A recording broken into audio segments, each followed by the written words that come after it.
Absolutely, Deepika, and just worth highlighting here that the reason this is so critical is because two of those big orders had actually been declared null and void the last time. So this is in some ways reinitiating the entire process. Thanks for highlighting that for us. And as and when we get some outcome, we will bring it to you.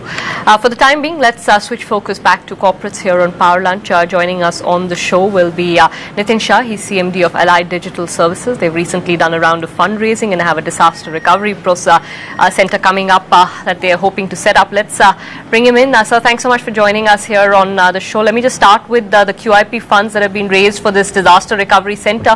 Can you just update us on where things stand along that line? How soon this process is going to get completed? What is the money you're putting into this center? Good afternoon. Yes, the QIC process that we talked about will be used primarily for two reasons. One is to expand our existing setup, which we are progressing on that in terms of increasing the number of seats from existing what it is about 250 to another 250 more. That's something which is currently progressing. The second one, we talked about the inorganic growth, so we are definitely looking at due diligence of some of the companies which we are looking at it, and we'll announce as soon as we are through with that. So just give us a little bit more clarity on this inorganic part, and I realize you can't give us names, but just tell us what areas you're looking at, what gaps in your portfolio you're filling. Is this largely going to be a Europe center acquisition? Just tell us a little bit more in terms of vision. Yeah, currently, of course, we are looking out wherever there's a gap, but the one which we are currently talking about is very identical to what we have done in USA. And we are very happy with the kind of an acquisition that we have had in USA about last July 2008.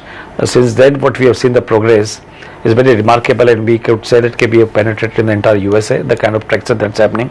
We thought probably similar acquisition we could do in Europe market too. So we have identified a company who has got a lot of synergy in our kind of business, and especially we are looking at services business for using our strength in terms of remote infrastructure management services. And that would provide us an access to that geography and to their clients. So it's a kind of a company that we are assessing. Mr. Shah, do you think you would be able to close on that alliance or partnership in case you do go ahead with it before the end of this financial year, the acquisition? See, I can't tell you the timeline because it's a long drawn process in terms of doing a complete due diligence. It's not just one due diligence, financial due diligence along with legal due diligence.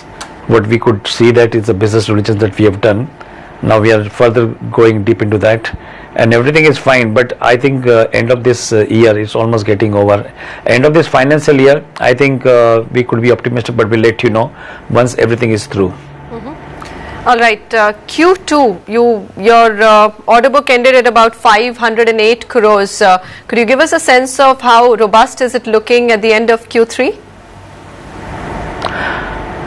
Okay, since last turmoil, we have started focusing more on services business, and we had made certain strategic changes in our business in terms of solutions business, where we thought we would not be focusing too much on the product where the margins are too low, and often we are trying to give direct procurement from the principal, and hence get only the pass-through commissions. However, services focus has yielded a very good result, and we have built up a good pipeline in terms of services business, and especially in USA now we have kind of got a quality kind of customers where we provide end-to-end support right from notebook, desktop, building blocks, hardware to the applications also. There's a kind of clientele that we have got and the kind of traction that we've been getting on end-to-end infrastructure management support.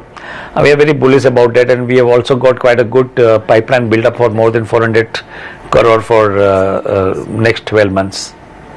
All right. So just last final question, your EBITDA margin looked reasonably good at the end of Q2, 28%, and Q on Q you saw a 200 basis point improvement there. I believe there is some shifting of your RMS business to EGS. Would that further improve the margins? What can we look forward to? Yeah, you can look forward to an improvement. See, two reasons. One is that we have increased our services business pie, which is now currently 56%. That has also given us the boost to the services business. Number two, a lot of processes that we were doing out from USA have got transferred into Indian market, and that has also helped us in terms of improvement of EBITDA margin. And the third thing that I've told you, that often that we are not focusing too much into the product business unless it is compulsory for us to provide product to our customers. We would like to leave on the customer to directly procure. So all these three measures have helped us in terms of improving. But when we talk about further improvement, I think the more and more processes that will get transferred in the Indian market, I foresee still more improvement in our EBITDA margin. All right, sir. Thanks so much for joining us here and giving us that business outlook. That's Allied Digital for you right here on Power Lunch. We'll take a quick break. On the other side, get your view. Mr. K.V. Kamath talking about his outlook for growth in 2010 and whether he thinks that interest rate hikes are on the cards. That's coming up in a minute.